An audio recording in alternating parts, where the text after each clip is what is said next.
Все правильно. Все правильно.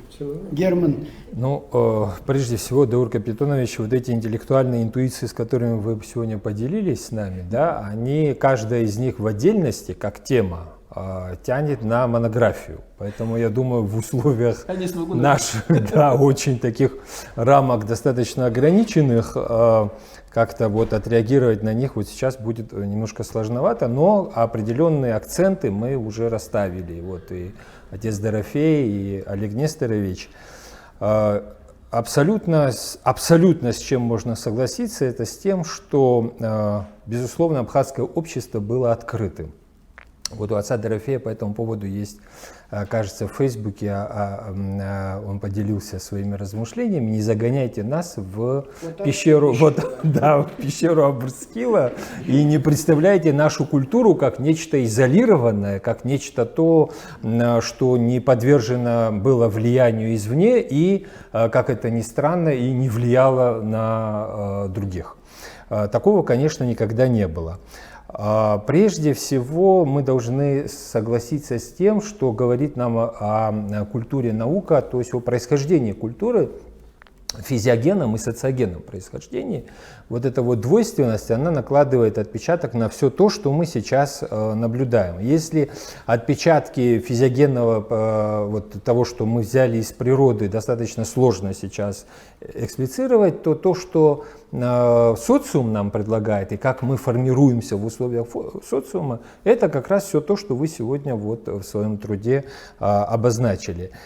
Безусловно, влияние, вообще говорить о том, что это моя культура или культура моего народа, достаточно сложно, потому что, наверное, культура — это то, что человек отражает, а не просто там демонстрирует, манифестирует или еще что-то, отражает, воспринимая. Вот это мы можем назвать культурой. И поэтому в этом отношении, конечно, ни о какого рода изоляции говорить не приходится.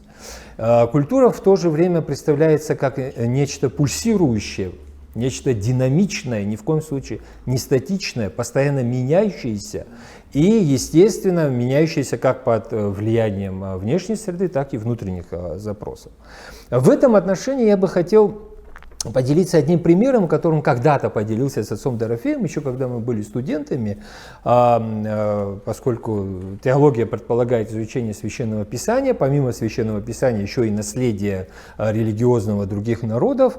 Все мы с детства соприкасаемся, живя в Абхазии, вы сегодня говорили об Апсуара, вот с нашими поэтами, писателями, которые эту квинтэссенцию, да, отображают в своих трудах.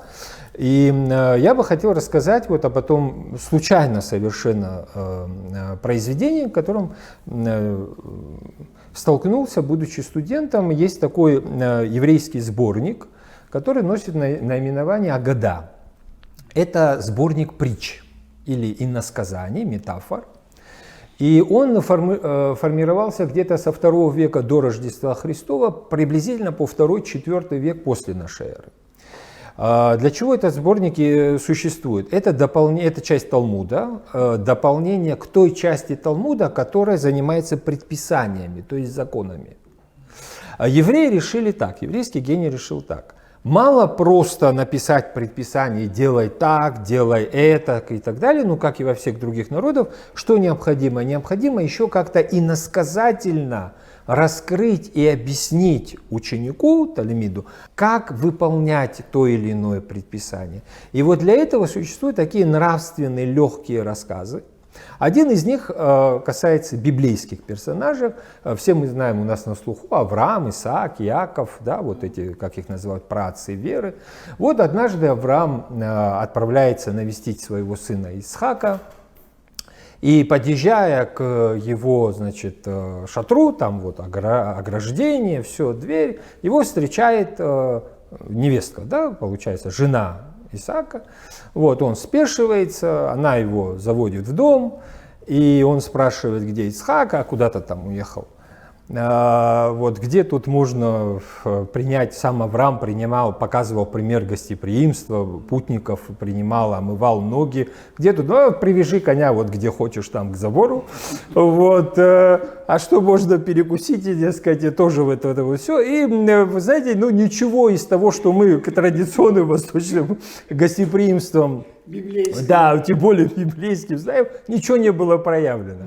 И бедный, значит, как это, тесть, да, свекор, да, получается, когда уже уезжает из этой семьи, он говорит, знаешь, передай, говорит, Исхаку, все у него замечательно, все у него хорошо, но вот дверь, говорит, вот эта калитка, говорит. Конечно, вот когда знакомишься с этим произведением, невольно из детства, да, всплывает новелла Михаила Лакербая, когда Шахан Купалба едет в дом своего друга Швагу, да, и говорит, его также встречает первая жена, и, кстати, там перекликается, потому что в следующий свой приезд Авраам уже встретила другая невестка. Здесь, конечно, была определенная тематика. Та, которая плохо встретила, она не принадлежала к их племени и роду, а вот та, которая встретила хорошо, это была из их племени и рода. Понятно, что таким образом, да, хотели они объяснить. Через сколько? 2 тысячелетия мы тот же самый текст обнаруживаем, сюжет, совершенно верно, едва ли не буквально, за исключением, там, если Шахана поменять на Авраама, у нас получается тот же самый сюжет.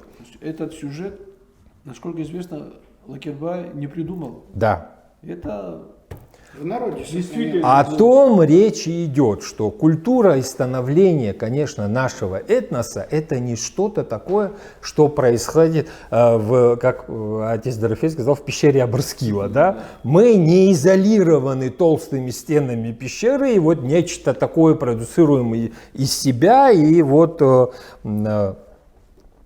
вы затронули очень интересный вопрос, что предпринимали абхазы, чтобы самосохраниться. Да? И вот вы говорили вот точно так же об этикете.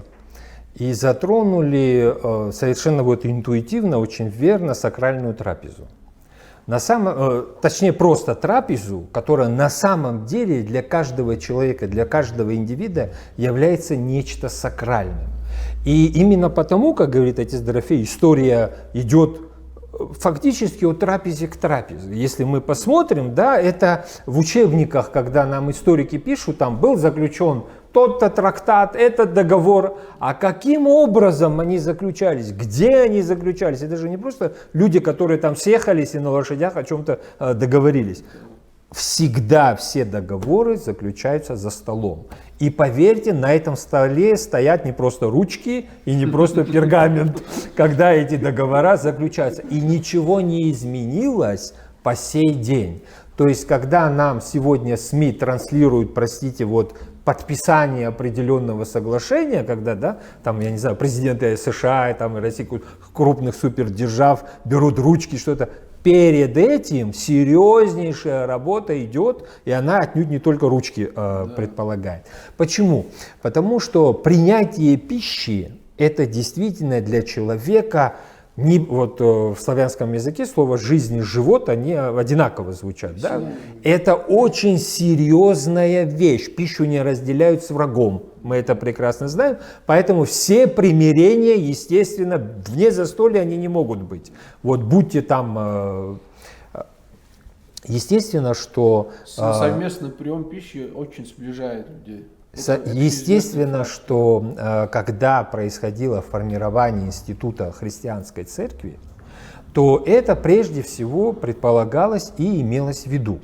И когда вы говорите о тостах, которые сохранились в нашем обществе до сей поры и продолжают дальше транслироваться, да, застольем, то для нас с отцом Дорофеем, как и для всякого постоянного прихожанина храма, здесь нет ничего того, чтобы он не воспринял, поскольку все эти тосты, не только 3, которые вы, там еще, да. перекликаются с теми прошениями, которые священнослужитель совершает перед столом, святым только столом, святой трапезой, где у него тоже лежит хлеб и вино. Вот эти сакральные составляющие. И ни одно богослужение православной церкви не начинается без воззвания к Творцу и Всевышнему. Тематически прошения могут быть разные, но они все подразумевают из прошения благо для народа, благо для этой земли и так далее. Хотя тематически действительно есть те, которые мы называем поминальными, есть те, которые мы называем заздравными, на всякую потребу и так далее, но все они очень тесно перекликаются вот с этой частью нашей культуры, которую вы обозначили как застолье. Это тоже надо учитывать. Кроме того, то, что вы подчеркнули, это вот на застольях стремление показать лучшие стороны человека. И Возвысить его. безусловно, что в той сакральной, ну что у нас в церкви, что в институте церкви, актуализация этих проблем происходит, потому что наши молитвы это не просто болтология, там нет лишних слов. Да? Наши святые отцы, когда пишут молитвы, они квинтэссенцию вкладывают в нее, и поэтому каждое слово потом еще нуждается в объяснении. И вот мы прекрасно знаем, что человек – существо недостойное со времен Адама и Евы. Мы прекрасно знаем, что оно из себя представляет и на что способно, но мы закладываем в прошениях для каждого человека, это на греческом «иктинии», вот отец Дорофей это может объяснить, это то же самое, что наши пожелания, которые мы произносим, тоже держа в руках вот это. И перекличка здесь совершенно абсолютная. Вот точно так же, как этот сюжет перекликается, точно так же сюжетная линия, при которой вот эта воспитательная деятельность церкви, педагогическая деятельность церкви, поучающая, абсолютно перекликается с тем, что мы называем абхазским застольем. Может быть такого рода сохранность, да? Отец Дорофей говорит, что вот в других народах это уже размыто или вообще исчезло. И сохраняется только совершенно вот это плотское пожелание физического здоровья, даже не чувств, которые да, человек там испытывает, даже не эмоционально переживает, а вот именно просто здоровье, вот ты будь здоров. А может быть потому, это всего лишь мысль, может быть потому оно и сохраняется сегодня у нас здесь, что у нас какой-то период духовенства мы были лишены, и функции духовенства несли, естественно, те, кто возглавлял роды и общины, уважаемые почтенные люди, которые, соответственно, возглавляли застолье. Возглавлять застолье не приглашали человека недостойного. Такого в принципе не могло быть. Соответственно, вот эти функции продолжали нести люди достойные, и, соответственно, эта педагогическая деятельность даже с уходом института церкви, она в абхазском обществе не исчезла. Деятельность в некотором роде. Кроме того, вот эта вот перекличка культурных явлений, она и вообще в общественной жизни очень тесно, для теологов это вообще не является никакой проблемой, все это интерпретировать и поднять. Например, смена места жительства при совершении преступления. Да? У нас это практика, но она не прописана, естественно, как и многое другое, это никто не записывал в наши законы, но тем не менее все прекрасно знали, что с Крайнего Востока можно переместиться на Крайний Запад, с Крайнего Запада, соответственно, переместиться на Крайний Восток. Но если ни за Восток, ни Запад, безопасность, тогда всегда был хребет, который можно было перейти. Да? И река Ингур, которая... Когда мы открываем Священное Писание, когда мы открываем Библию, мы прямо читаем о том, что Моисею Господь при основании государства говорит: создай несколько городов, 6 городов, по разные стороны реки. У нас это восток-запад, а у них разные стороны реки Иордан. в которой люди могли бы скрыться, если они совершили убийство, чтобы не подпасть под, это, как это называется, Месть. да, да, Кровную под месть. кровную месть, чтобы не подпасть под кровную месть. Еще один аспект, который вы затронули, правда вскользь, слава богу, это вот то, что Почему, сегодня... слава Богу?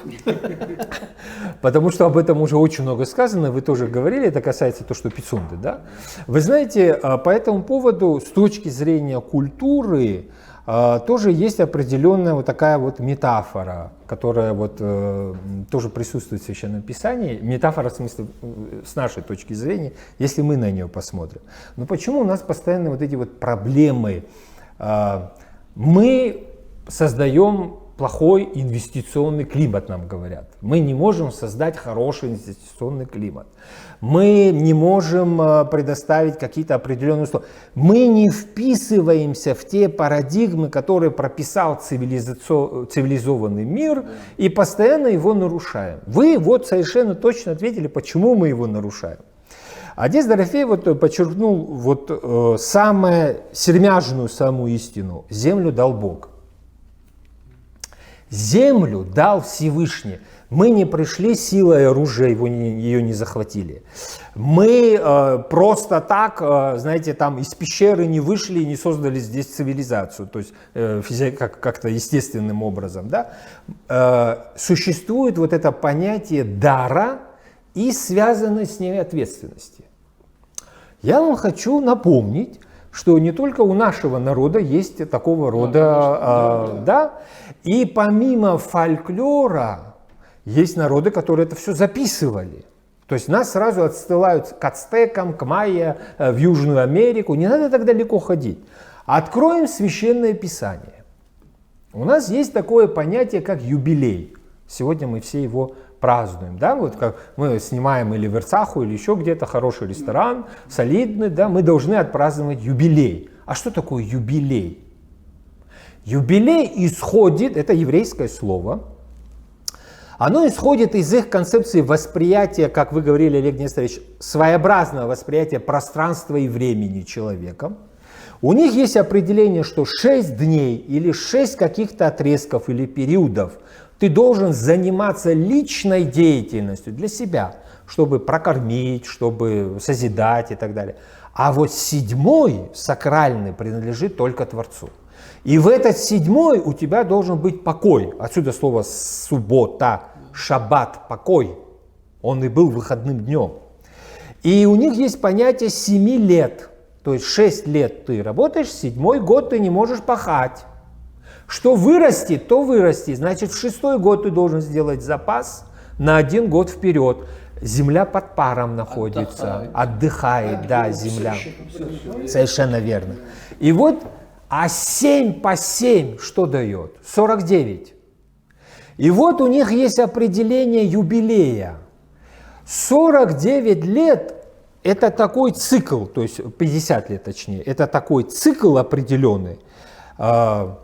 Бог дал евреям землю. Земля не может вечно, навечно быть кому-то продана.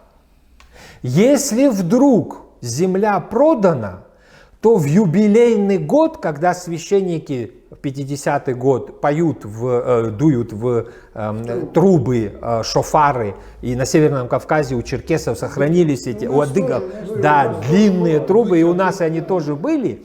Вот когда священники в них трубят, каждая земля возвращается в той род, откуда она была продана. Вот и решение. Она не может навечно быть отчуждаема. Это записано в Библии. Это Господь говорит Моисею. Почему? Почему у нас, вы же знаете, какой народ у нас развивал юриспруденцию, да? Почему у нас 49 лет прописано в так называемой аренде? Потому что то, что Моисей дал еврейскому народу, это аренда. Земля принадлежит коленам. Коленам она была роздана в самом начале. У нас ведь тоже определенные рода проживают веками на определенной территории. Человек не может продать эту землю навсегда. Отсюда, говорит Моисей, и цена этой земли. Если время близко к юбилею, дешевле ее продавай. А если далеко, то дороже, потому что дольше будешь этим Ну, без пользоваться. возмездия. То же самое касается и рабства. Еврей, избранник Божий, он не может быть продан рабом быть навсегда. Если он из-за отсутствия денег вынужден продать себя или свою семью, то в юбилейный год, когда заотрубят священники в трубы, он становится свободным, и он может покинуть своего хозяина.